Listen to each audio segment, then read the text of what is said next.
we got Cameron Norris. Is that how you pronounce that last name? Norris? Yeah, just like Cool, man. Chuck. Okay. I like it a Hell lot. yeah. All Yeah, right. buddy. The Dreamer Agency out in you said Southern California. Yes, sir. Cool, man. And you are a promoter and an artist management guy, huh? So yeah, I kind of started in promotion Okay. when I was younger. I'm 33 years old now, and I started in promotion when I was 16, 17, 18. And kind of worked my way up into doing booking for tours, and then from there, I kind of got into the artist management role. Okay. Very Yeah, cool. Cool, man. Yeah, I was actually just gonna ask how you got your start.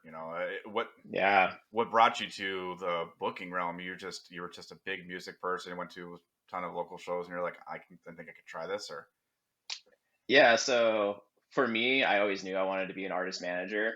yeah, So um, I think it's a good idea for anybody going into any field to, get as much perspective on everything as possible, like in the industry that they're going into. So um, I remember, there was local shows in my hometown at this church called Set Free Church, and hmm then we ended up, you know, I ended up joining the team and doing sound production on the team and oh learning sick, sound and just learning anything I possibly could to just be a part of the process. yeah, And from there, I basically, was handed the venue and was able to start managing the venue and then started booking all my favorite bands and stuff like that. And hell yeah, that's awesome.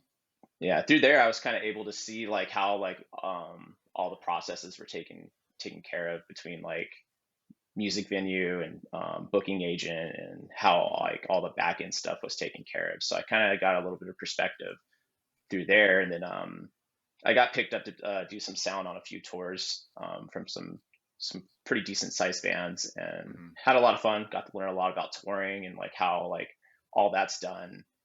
Um, and just always knowing that I wanted to be an artist manager. So like I knew the next step in my career path was to start booking tours, and Yeah, my band ended up doing a bunch of tours throughout the country, and that gave us a lot of perspective on like how to actually do the whole process, because like a lot of trial and error, a lot of failures, yeah, to absolutely. kind of like be able to get to the point where it's like, oh, okay, well, we just played in, I think we've played in Wisconsin a few Oh, times, okay, and like sick.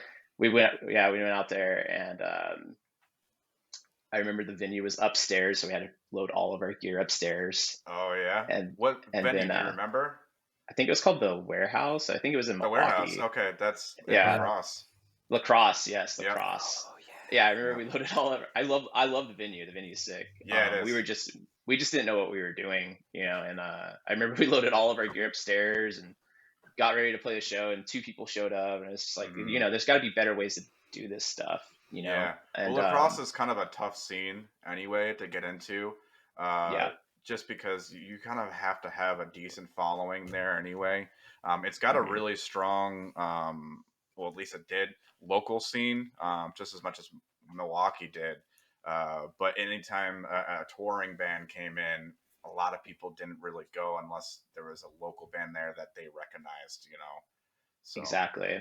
but yeah. Yeah, and that's kind of how learning that process is like, okay, well, we can do more on the back end for our bands, instead of just like booking these tours and like letting it just be. It's like, okay, well, we can do more for them.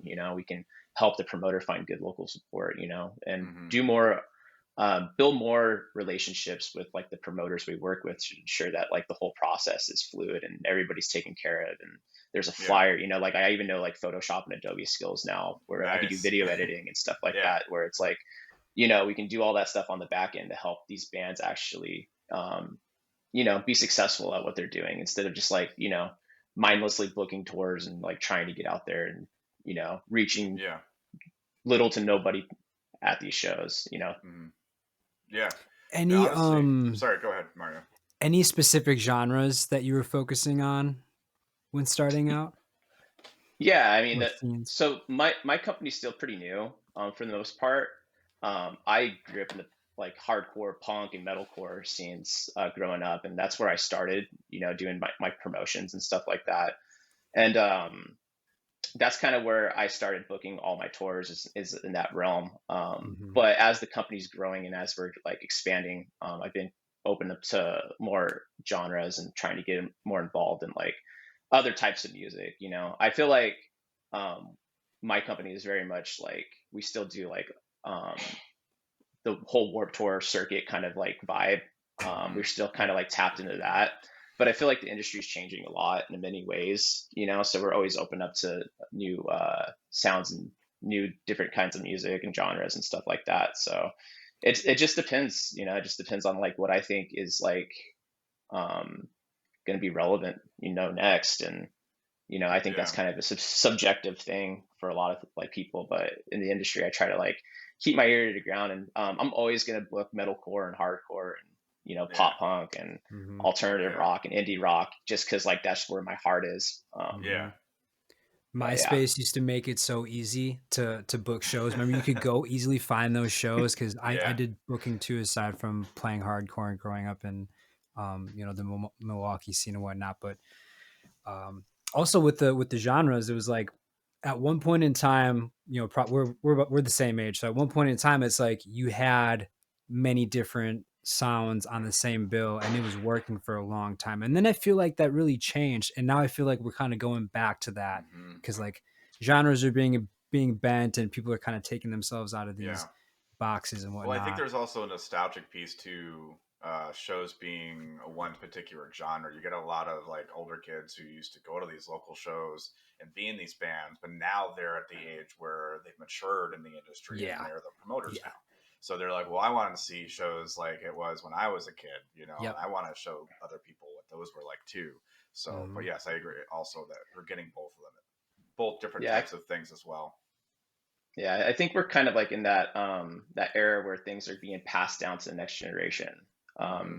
Just kind of going to shows and going on these tours and seeing like what the new kind of crowds are, because it's either that it's like old retired pit guys that are like in their Yeah. mid 30s and married, have kids and have their like more responsibility, or it's Yep. like really younger kids that are like really getting into it and figuring it out, learning how to Hmm. mosh, learning how to like do all Yeah. this like cool stuff and get involved in the community and learn like how like the culture is, and I think Yeah. it's an exciting time for sure because I agree.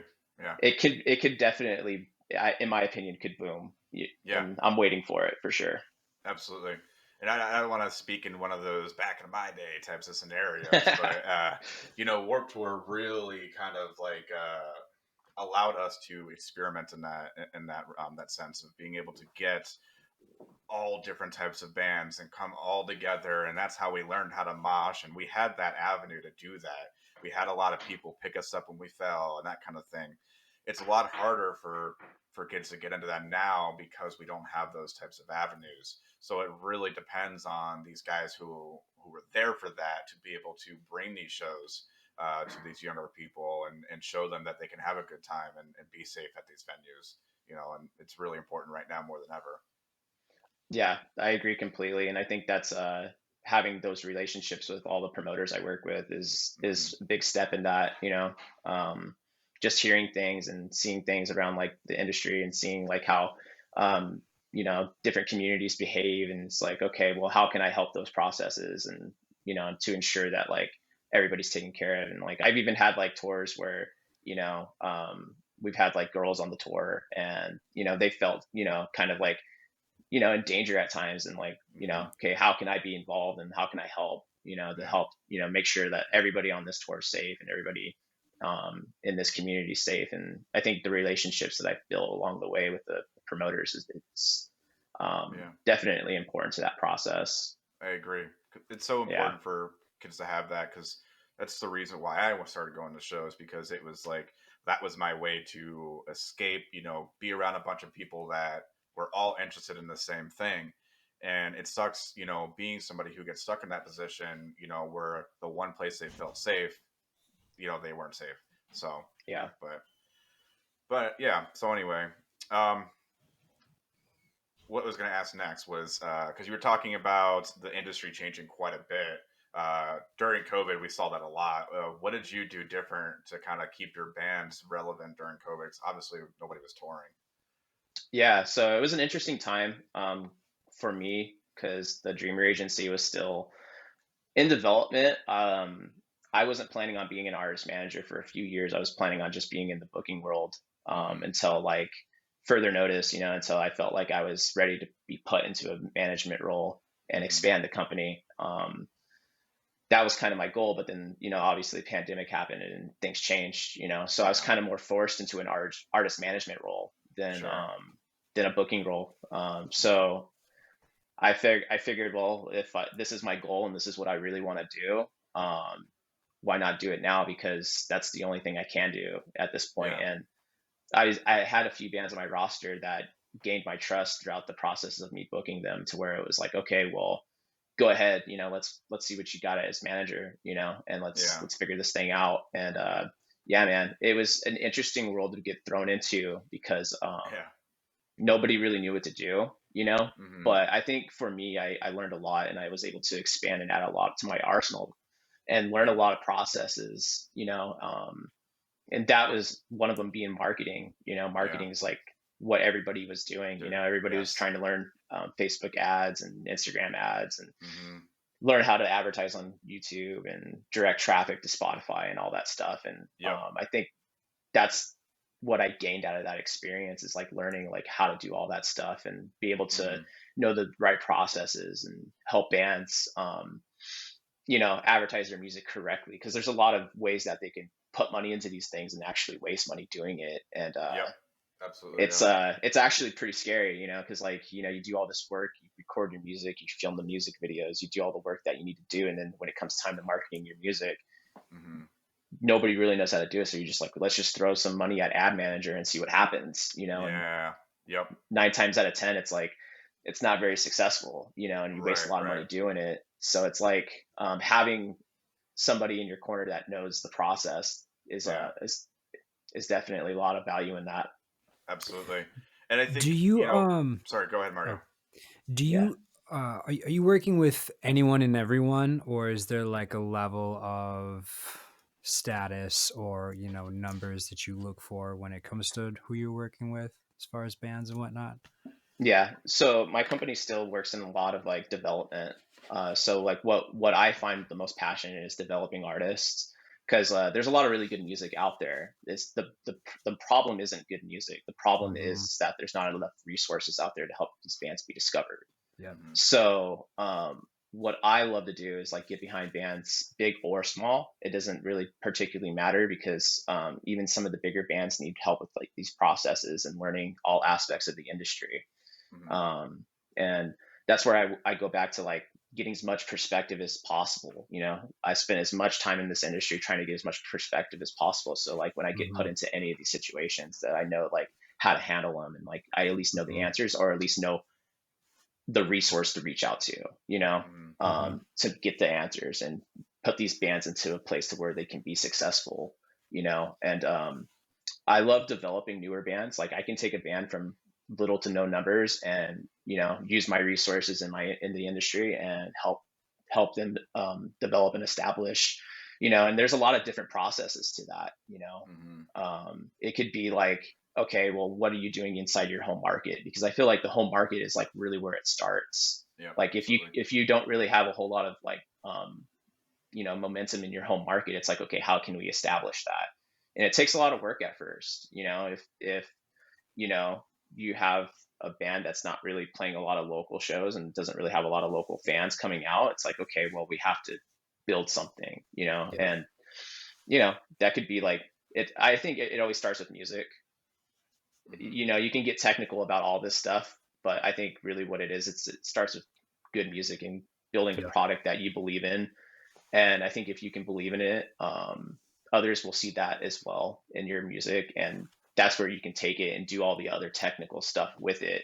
Yep. And like I was saying before, it's the problem in the industry right now isn't there's not good music because there's so much good music out there. Yeah. I think that's actually a problem is that there's an oversaturation of good music. Very much. And Absolutely. so it's like, how can you stand out Yeah. among your peers? And for a long time, it was like touring, touring, touring. Like let's try to get out there and tour the world. But as resources have shrunk, it's like there's not as much, growth in that. And there's a lot of bands out there trying to do the same thing. So it's like, how can you Yeah. separate yourself? And there's a lot of different processes, and it could be marketing, it could be advertising, it could be getting like different record labels to come and support you, or distribution deals, or Right. there's kind of like a wave of people in the industry kind of going more DIY and doing it. So it's just Yep. like, it just depends, but I think it does start with having a good team and Hmm. having a game plan, and building like strategies to help, get to the next level. Takes a village. And from Yeah. what I've been Yeah. finding is that,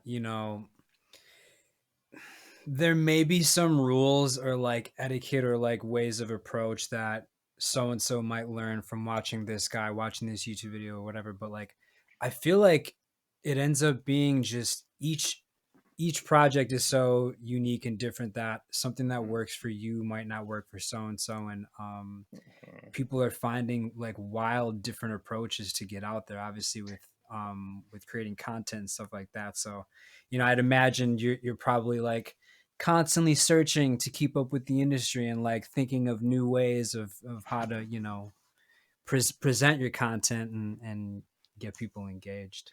Yeah. Yeah, man. Every band's different, like you're saying. And every situation is unique, and Mhm. some bands are going to grow faster than others, and some are going to go at their own rates, and you just got to get used to Yep. that.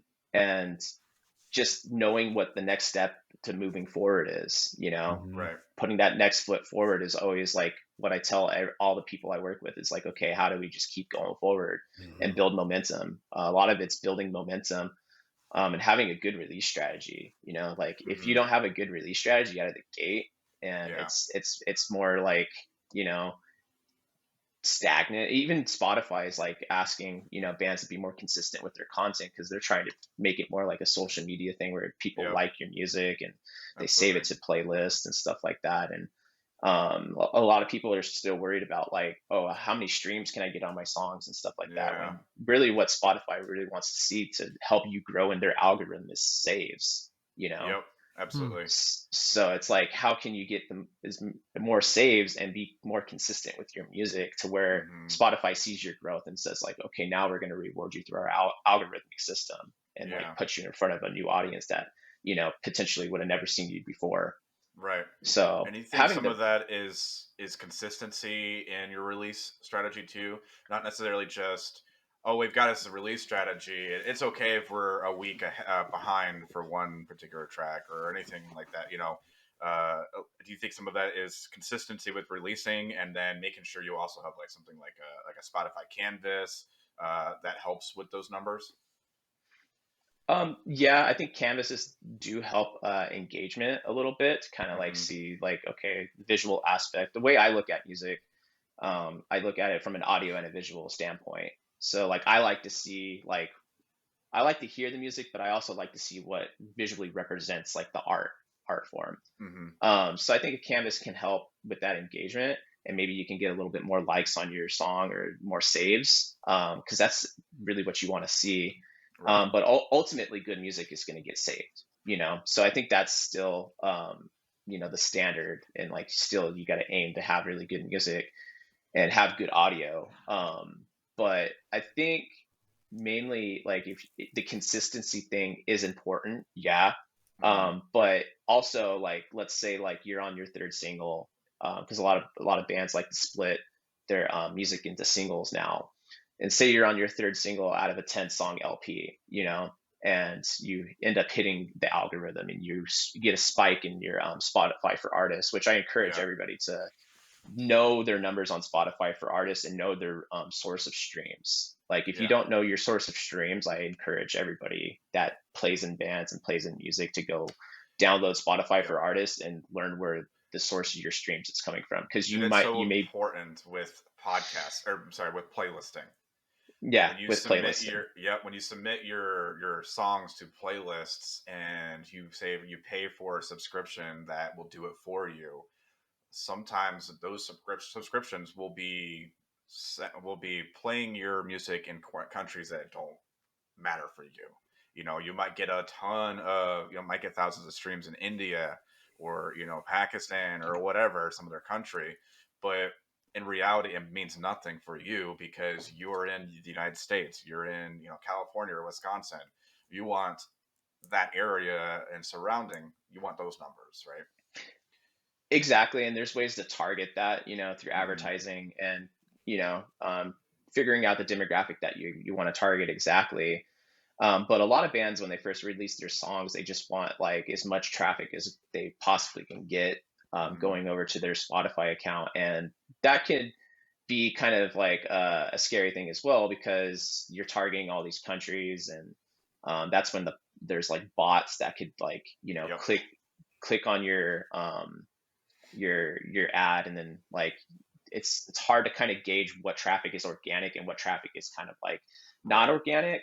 But there's ways to do that, if you have like a good landing page that has like some tracking on it, to where Mm-hmm. you can track the clicks and see where they're coming from, what countries they're coming from, Like a and link tree. analytics, like kind of like a link tree, but more extensive. I haven't used Linktree in a while. I use Mm-hmm. this platform called Feature FM, which Okay. they Yep. have like a lot of like analytics on the back end, where it's like, okay, well, I'm getting a lot of clicks from India. Why is that happening? And you Mm-hmm. can go into your demographic and you can see like, oh, okay, well, I have India targeted. Like, let me actually go in here and fix this demographic up in the ad set, and make it to where it's only running to the United States or Canada, or a Mm-hmm. relevant country where you're trying to actually get your music heard in. Well, not saying that India or anything is not important, but there Right. is It's just, yeah. your ad can get spent in other locations.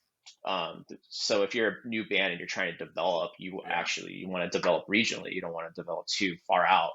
Exactly. So that could hurt you in the long run as well. But Mm-hmm. like we were talking about before with the consistency part, it's like, yeah, I mean, you want to be consistent, but let's say you hit a wave where you're getting a lot of streams and you hit the actual algorithm, right? Mm-hmm. And maybe you got on an editorial, or Mm-hmm. something like that.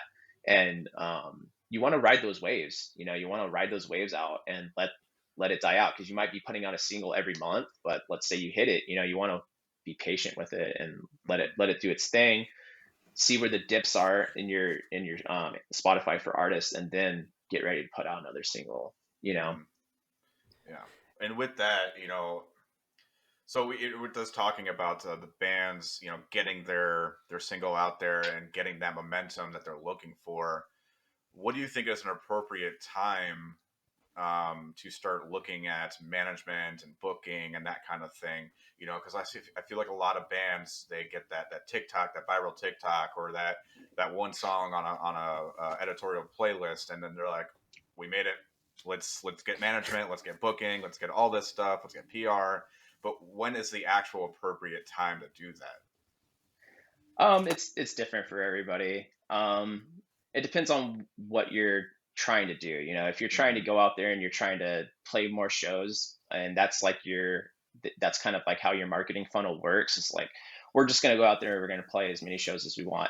Mm-hmm. It's hard for a lot of bands to be able to do that for themselves, and book all the stuff themselves and worry about the music and worry about all the stuff they have to worry about. So that's where maybe you can bring in booking. But there's also, at least in my where I'm at in the genre, is like, it's a very limited kind of resource where there's not a whole lot of people out there doing it. Mm-hmm. So like, I get lots of people reaching out to me saying, hey man, I need this tour book, I need this, I need that, and it's like, Yeah. I want to help everybody, Sure. I really do, but I can only do so much, Yeah. and I feel like that's how everybody feels in my field, where it's Mm-hmm. like, where it's hard to like be like, okay, well, I'm booking this, and this, and then like I have a homie that wants me to help him with this. It's like, dude, I wish I Yeah. could, but Right. I'm Just my hands are kind of full, and yeah. I feel like that's how it is for a lot of people right now. Mm-hmm. But that's where I think like having a team can come and play. That's kind of where I see a lot of bands in that in between, where it's like they're just right there where they can get on these bigger booking agencies. Mm-hmm. And then I see like a lot of bands where it's like they're kind of like roaming in that world where they're kind of just playing locally, and then like they have good local momentum, they just don't know what to do with it. Right. Right. Yeah. So that's where I like to get involved and reach out to these bands and be like, hey man, let me manage you guys and let me build you guys as an asset. Yeah. So like what the Dreamer Agency does is we do like the West Coast. We focus mainly on the West Coast. Okay. Like I've booked in like the Midwest, and like I've booked Mm-hmm. down in Texas, and I've booked Southern, and then I booked in the East Coast. But I feel like the Dreamer Agency, we do the best in the West Coast, and that's where like our best resources are at. So like what I'll do is I'll take a band from the West Coast and I'll develop them in the West Coast. And like the way I'm kind of like structuring the Dreamer Agency right now is that we're an artist management tour booking company, Okay. to where I'm the owner. So basically, what I'm doing is I'm having two departments where it's artist management and booking separately. So Okay. like we have artist managers and we have booking agents as well. That way, those bands that are kind of in the between that can't really get a bigger, larger booking agency, Mm-hmm. we can give them management and booking right out of the gate and kind of help develop a team around them to where we can develop them in the West Coast and build them as an asset to help them, turn heads and like be like, okay, now this bigger booking agency wants to add you guys Mm-hmm. onto their roster, and then now we can use that and like build an overall team around them and like Right. just build a network completely bigger than what they had before. Yeah. What are some of the things that you look for when a band approaches you? Um, for me, I think the process has changed. Before, I was kind of just like looking to see like what their music was like, how they engage with their fans, what their social media was like, and how they were locally. Yeah. And I think now that I'm more in the artist management side of things, like I really want to see a band prepared to go Okay. forward. I really want to Mm-hmm. see a band that has the full package where it's like we have all of our music complete, we have all of our music videos in hand, and we're Mm-hmm. ready to go. We Yeah. just need the team, because I can take that right out of the gate and I can be like, okay, let's put a 6 month strategy together to how we're going to release this music.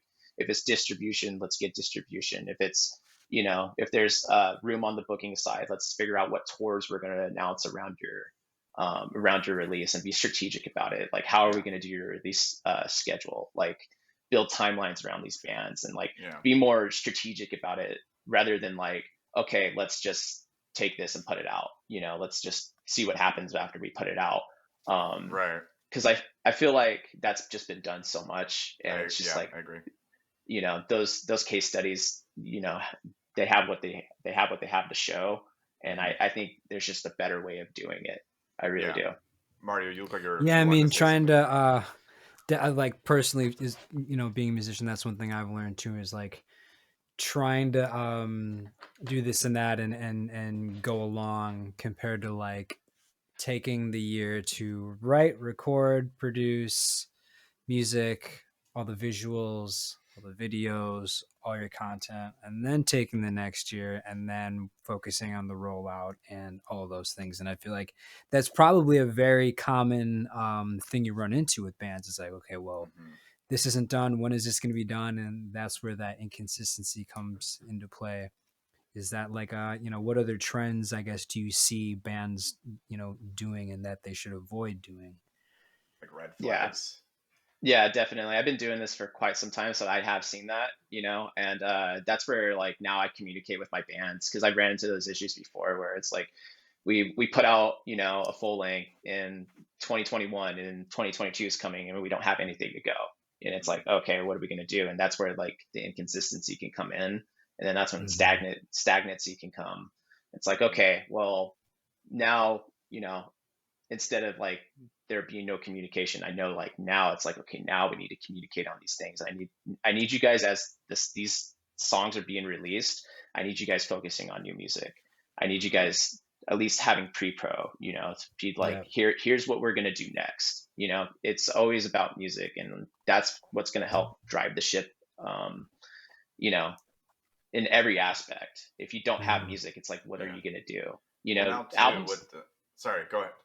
No, all I was going to say is album cycles tend to only last a year now. Right. You're lucky. You're really, really lucky if you can go a year and a half to 2 years on your album cycle. Yeah. Like, look at even like bands that put out music that are on the bigger levels of bigger record labels. They're Yeah. putting out music every year. Mm-hmm. So it's like, if that's the standard, you guys got to live up to the standard, and it's a lot of Yeah. responsibility to be, Right. considered a bigger band. So it's like that's where you need to be. You need to be on that consistency level. Yep. And now with And the that's why it's easier to do introduction of EPs and singles. Yeah, exactly. And especially with the introduction of the short burst formats like TikTok and YouTube doing their shorts, and I feel like it's very important to make sure that is included in your strategy, to make sure that you stay relevant and you stay on people's feeds. Hey, we're still here. We released an album last year, but this is what we're working on. Even while you're in studio, like, hey, we're in studio, we're doing this, that type of thing. It's so important right now because the attention span of people, especially with COVID, has shortened quite a bit. And like you said, with the rise of good music, there's so much more out there now that you can get lost in that, and then you can get forgotten.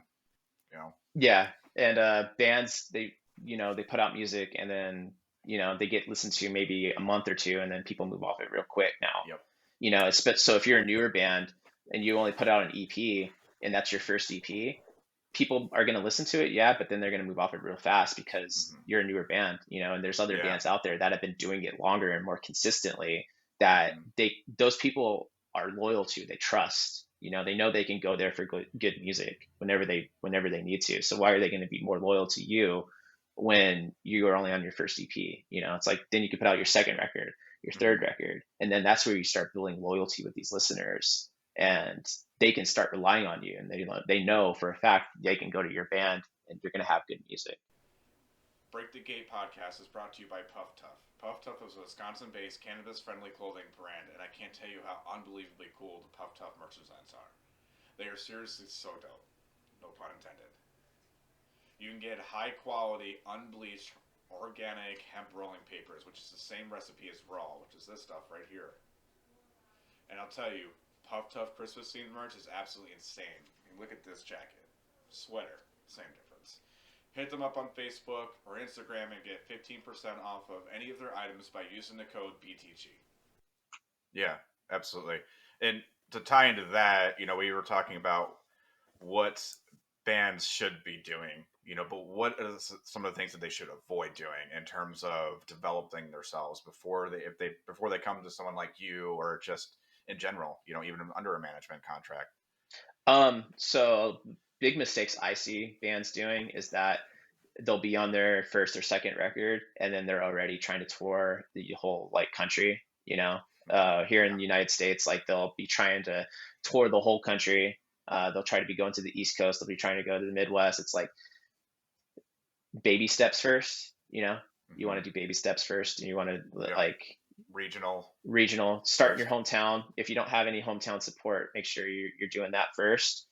Hmm. That's a big mistake that I see a lot of like newer bands making, just because they're so eager, and no hate on Right. it. I respect it, and Hmm. I've been there, I've done it, and Yeah. I've slept in the vans and I've made $20 a night, like Yeah. I've done it. So like, there's a lot of respect there, but for me personally, there's better ways to do it. Yeah. Um, Another big mistake that I see is like, not spreading their content out. I see a lot of bands out there that are just eager to put their music out and just get it Hmm. out, in full form, which I still have a lot of respect for. It's just the industry's changing, and Yeah. Spotify is leading the charge, and their algorithms leading the charge, and Hmm. consistent content is so important now to what you're doing. And people still see the value in like putting out music as a whole for their Hmm. listening base. But if you don't have, um, like a consistent listening base, and if you don't have the loyal support that you need to put out a record all in whole, then Hmm. you're still in a development stage, and you still see bigger bands like putting out their music in singles and spreading it out and doing the waterfall release strategy, Yep. Yep. like the Acacia Strain, Turnstile, like even Spirit Box. You see these Yeah. bands putting it out in a way where it's like they're not putting it out as a whole, but you still see a lot of Hmm. growth in it because that's what Spotify's demanding, is that consistency. Um, so like having the wrong release strategy and putting your music out all at once is a thing that I'm seeing bands doing that I think they should be avoiding. Yeah. And also it's like it's hard because like if you include social media with it, you're gonna run out of content real quick, right? Yep. Like you're gonna put your record out, and then you're gonna be like, what do we do on social media now? Like, because like, Yeah. you know, Instead of like spreading your album out to where it was like a 6-month release process, you put it out all Hmm. in 1 month. Now you Right. just lost 6 months of content, you know? Absolutely. Yeah. So it's like, now what do you do? Right. Right. Exactly. Yeah. Yeah. Um, but yeah, I mean, to go back to the touring scenario, I feel like that's a lot of people don't understand the idea behind building a tour and what it means and how to get to that point. I've seen bands consider a tour being like 3 cities, a week and a half apart. Look, we're about to go on tour, but it's really not a tour. It's like 3 shows.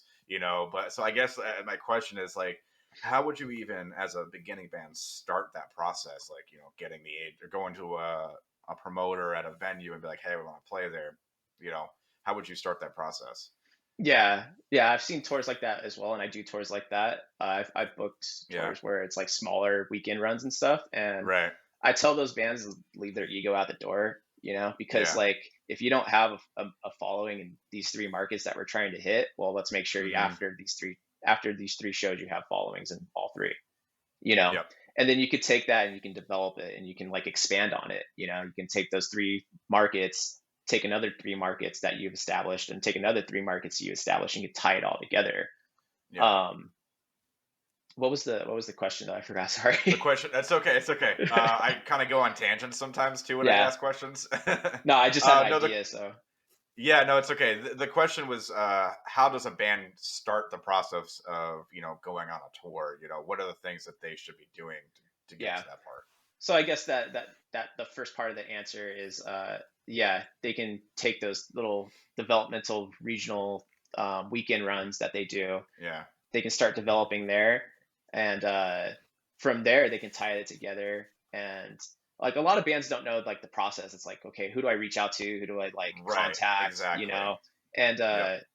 like what my agency does, what the Dreamer agency does, is like we have a trusted network across the West Coast of promoters that Hmm. are just awesome.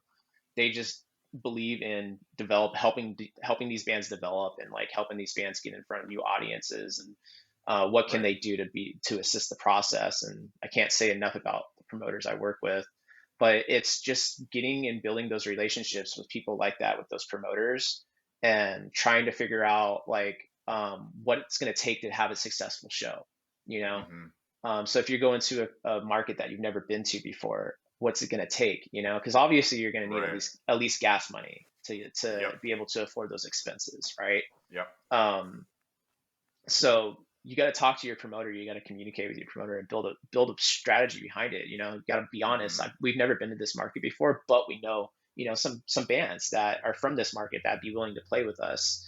Yeah. Like if it even takes like you reaching out and booking those locals yourself, that's what it Hmm. takes. And um, those locals just gave you a favor, so you got to make sure you take care of those You locals, and return the like favor. and return the favor. So if they wanted to come back to your home market, Hmm. make sure you return the favor. And Yeah. it's hard. That's why I say like having a hometown following is key at first.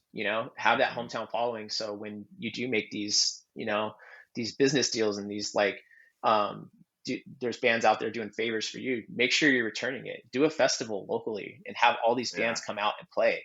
Like rent the venue Mhm. yourself. You don't need to Hmm. go out there and be like, hey, local promoter, will you do this for me? Like there's still a lot of DIY aspect to it, Right. Right. and you have to have that mindset to be able to grow at first, until you have enough support in a territory to where you can take that and you can trade it and be an asset, to where you can reach out to a band that's never toured the West Coast before or toured in the Midwest before, and be like, hey, Hmm. listen, like um, we have these territories that we know that we've done well in. Here's our numbers. Right. Um, we want to tour with you guys. We know you guys have a good following in this territory. Let's do a tour together, and let's figure it out. Let's go out there and help each other The out. ability to do that Yeah. is just is amazing too, because I used to be in a front man called I used to front a band called Human After All. We did a lot of touring. It was like post hardcore. We act, it's like you go tour these cities, you build these relationships with these bands, then they book a tour, they come to your city, you take care of them, you give them a place to stay. Like we actually, I believe Hot Mulligan, we went and played with them in the UP I think we brought them on one of our first tours, and like now they're just, I'm like, wow, The they're UP doing is so Upper well. Peninsula, if you didn't know that already. Yes, Upper I didn't Peninsula, know that and until I moved to Wisconsin. you can't, So yeah. you gotta play in some of these cities that don't get a lot of action because the shows end up being Right. like awesome and Hmm. stuff like that. So Yeah. Up close and yeah, personal. Those are the best. Yeah, and sometimes like you can't get into like the bigger markets, Hmm. and but if you make a name outside of those bigger markets and some of the smaller markets, and your goal is to be into the bigger markets, then you got to start somewhere. And I love going to those little, Yeah. corners of the country Yep. and just going and like having fun because those people appreciate it. They don't get a Yeah. whole lot they of do. music, and especially like I Hmm. know Wisconsin and like Minnesota and like Michigan, there's a lot of those little places where it's like, oh, Yeah. dude, Hmm. if you can find those little special places, Yeah. it's you're gonna Dude, have fun Mosh shows. House. Yeah. Mosh You'll House. have a We better had a show than in basement. Yeah. Milwaukee if you're new. Yeah. Mosh House was a basement venue out in Milwaukee. They used to have touring bands come through, and it was super small area. They basically just strung lights in the bottom or in the top parts just for the lighting, and it was always packed. Um, Dude, it was such a good time. And I actually, the last memory I have there, I was spin kicking, and I took down all the lights from the ceiling because of how small that area was. And everybody was like, "Where'd the lights go?" And they're like, "It doesn't matter. Let's keep going." And it just still played while the lights were off, and it was nuts, dude. Those types of experiences you'll never get at like a bigger venue. Oh yeah, It, dude. Yeah, basement shows are the best. Like I was playing this basement show and there's like these light bulbs above my drum set, and yeah, yeah, someone yeah, was like moshing and they hit the light bulbs and they shattered yeah. all over my drum set. That's really, really. Yeah. So anytime I would hit my drums, like pieces of the Yeah, glass would like come up and hit me in glass the would just hit you in face. the face. And I was So just like, Ah. this is so sick. hardcore. That's awesome, dude. Oh Yeah. man, that's what got me into local shows. Honestly, it's up close and Hmm. personal. For our generation, we grew up on church shows. You know, Hmm. Yep. that was like our way to see bands that if we were too broke to go to the bigger venues, $5 shows. Were like our bread and butter. That's how a lot of people got into the hardcore industry too, or the hardcore scene too. I grew up in a small town called Vero Beach, Florida, Hmm. and we had Chiodos come play one time at a church, and it was nuts. There was like 200 kids in this church who the day before they were doing prayer, Hmm. so it was nuts. It was such a good experience, but yeah, Yeah. man, Yeah, that's how I grew up too.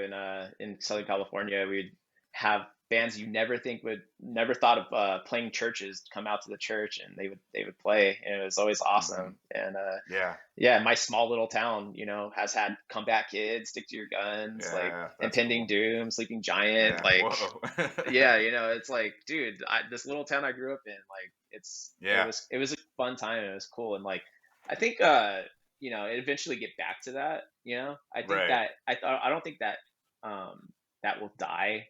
I think there's still a lot yeah, of like because there's always people out there trying to look for new venues and new things like that, and like there's always churches out there right, trying to build like a youth kind of like yeah, collective to where they can go out there and play or have like people go. And because like what my church used to do is like they would be like, yeah, like have everybody come to the show. We'll just mm, mention a little bit and preach a little bit, and then you guys can go out and have your show, and that's it. right, right, It's just like for them, I think it was about planting seeds. you sure, know Mhm. okay, and yep, absolutely, I'm not a religious person at all, but I think like that's yeah, cool. I think if that can help yeah, somebody, like by all by all means, means, you yeah. know. That segues into a good question I was going to bring up as somebody who books tours. What are some of the reasons why you might avoid a market? Because for example, we see a lot of people who will complain that an artist goes to a major city versus say a B market or C market, and they have to make that hour and a half drive or hour drive just to be able to go see that band. What are some of the reasons that you personally avoid certain cities? Is it just the market itself, venues, not a lot of venues available, or Yeah, so if there's like more resources in a territory, and like a venue doesn't have good sound, obviously you're not going to want to try to play the venue with adequate sound. You're going to try to go to play the venues that. that Hmm. can make your band sound the best.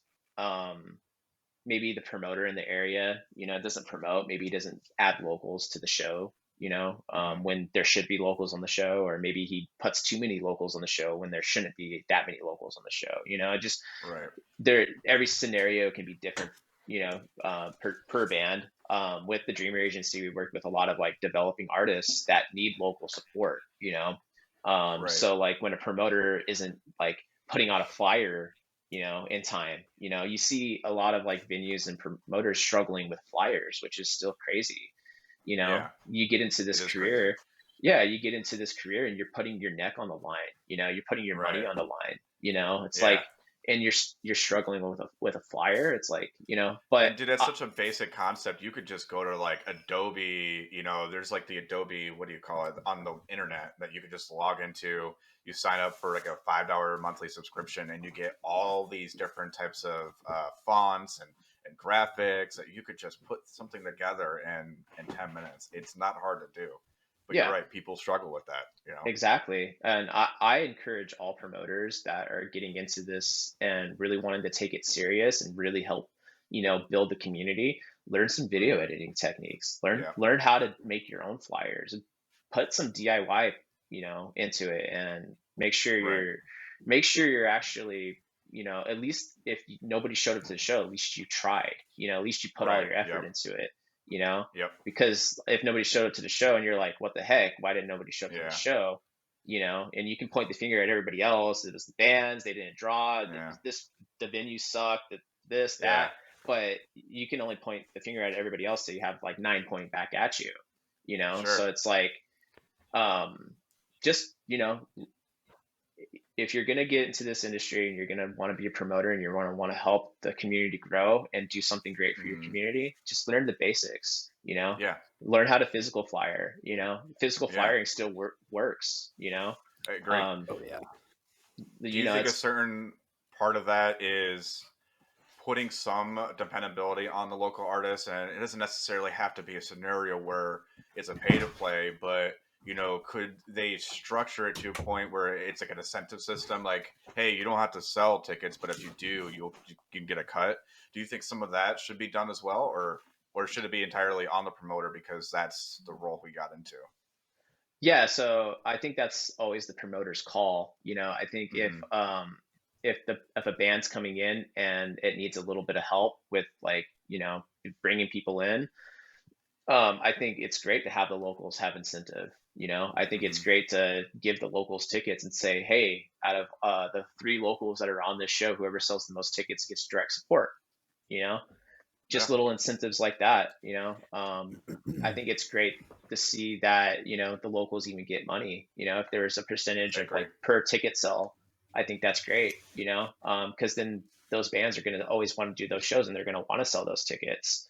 For a long time, I think the whole pre-sale thing was tarnished because there's a lot of promoters taking advantage of it, and Hmm. that's where kind of like a lot of promoters strayed away from it because it was just a dirty word. It's like, ooh, Yeah. pre-sale, like, ooh, you Right. know Right. um because like what promoters used to do is they just said, if you don't sell these 50 tickets, then you're going to owe the money for it. Yep. And I Yep. think that was just kind of a dirty way of doing it, but I Hmm. still think there's ways to do it to where it works for everybody, and Hmm. it can be a positive thing for the community. And Right. Right. if a band doesn't want to like go out there and promote and try to bring 10 people to a show, it's like, okay, Hmm. that band probably shouldn't even be playing the show.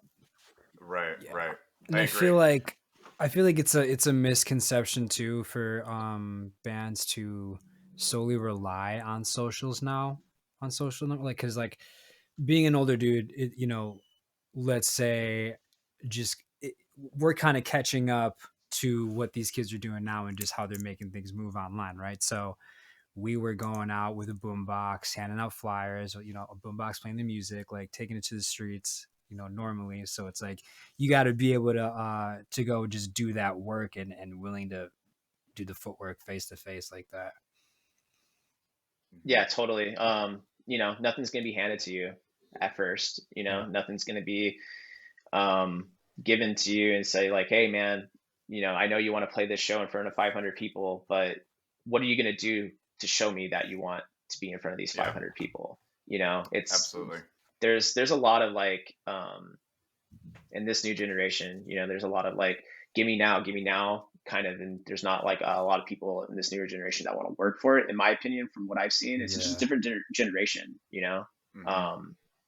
But there's still a lot of Mhm. hard working bands out there that are like paving the way and showing people how to do things. And I think that's really the, you know, if you're a newer band, pay attention to those types of situations and see how they're doing it, you know, see Yeah. how they're growing. If they're from your local market and you see them having success, don't hate on them, you know, Right.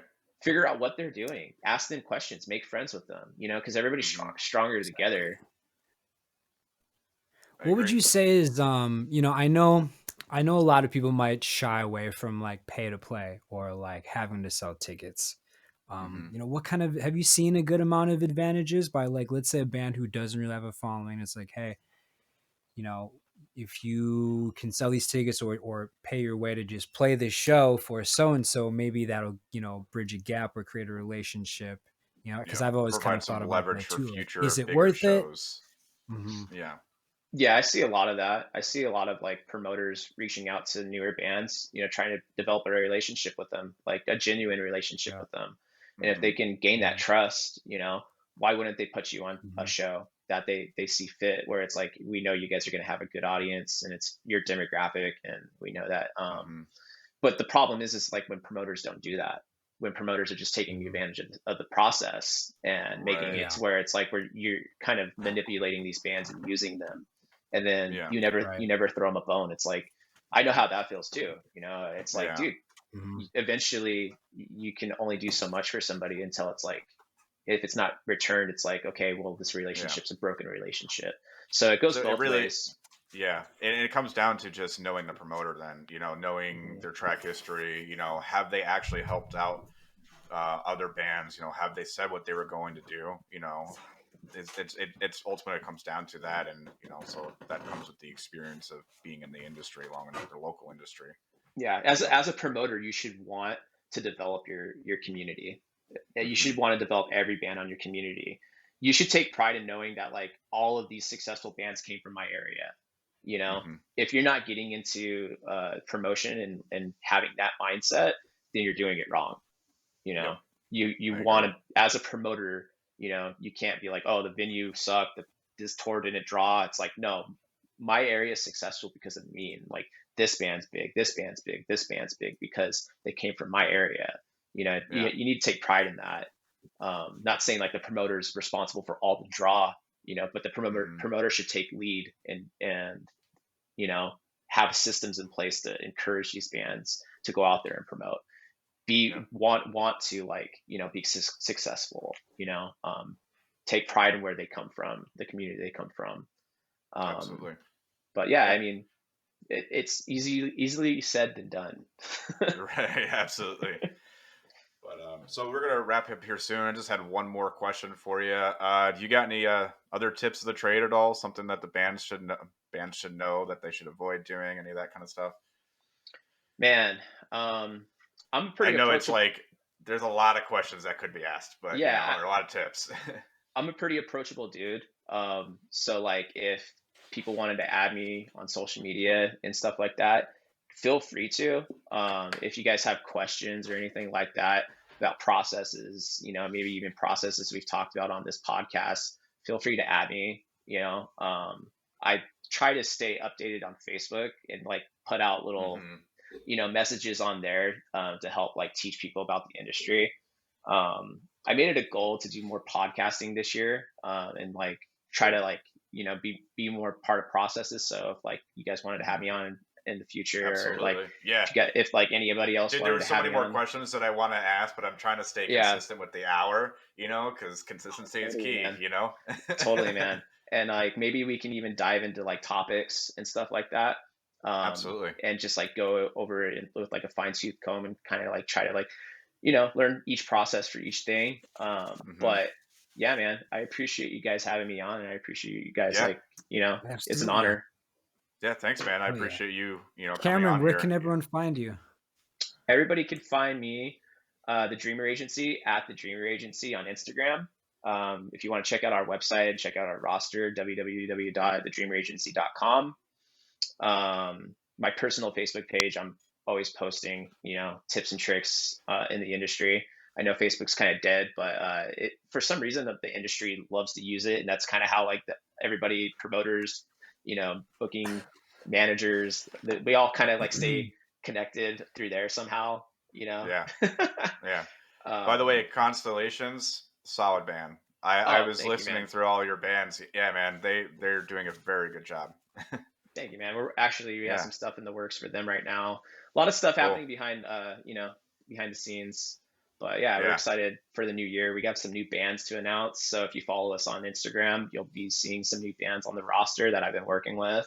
That we've been sick. putting all these processes in making all these processes happen. So you'd be able to see like some of that stuff unrolling in 2023. So excited Oh for yeah, this new that's year. awesome, man. Yeah, man. We have a bunch of tours to announce, a bunch of festivals to announce. So we're excited. Sick. Hell Well, yeah. thanks for being a part of this podcast, man. I appreciate it. Yeah. Thank you guys. All right.